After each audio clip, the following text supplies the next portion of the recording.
The wind whispered through the trees, creating eerie melodies that seemed to seep into my bones as I sat alone in my dimly lit living room. It was one of those nights when the world outside was cloaked in darkness, and the only company I had was the flickering candle on the coffee table. I had always been a night owl, relishing the solitude that the late hours brought. But tonight was different. The air felt heavy, suffused with an unsettling energy that sent shivers down my spine. I tried to shake off the feeling, convincing myself that it was just my imagination running wild. I had chosen to stay home alone that night, my friends having canceled our plans at the last moment.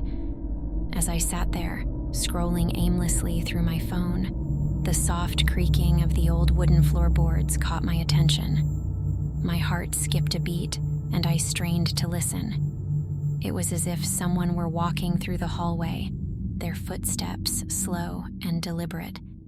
I called out, "Is anyone there?" There was no response. I felt a knot tighten in my stomach, but I couldn't bring myself to investigate further. Maybe it was just the house settling, I thought, trying to reassure myself. I decided to turn on the TV, hoping that the familiar voices and images would distract me from my growing unease. But as the screen flickered to life, it showed nothing but static. I grabbed the remote and tried to change the channel, but the buttons were unresponsive. Panic began to claw at the edges of my mind. That's when I heard it, a faint, raspy whisper that seemed to come from all around me.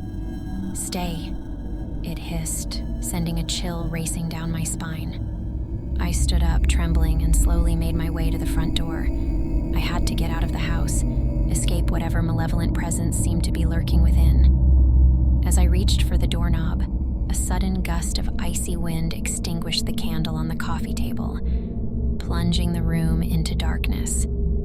Panic coursed through me as I fumbled for my phone, my trembling hands barely able to find it. When I finally managed to turn on the flashlight, I shone it around the room, expecting to find something, anything that would explain the whispered words and the footsteps.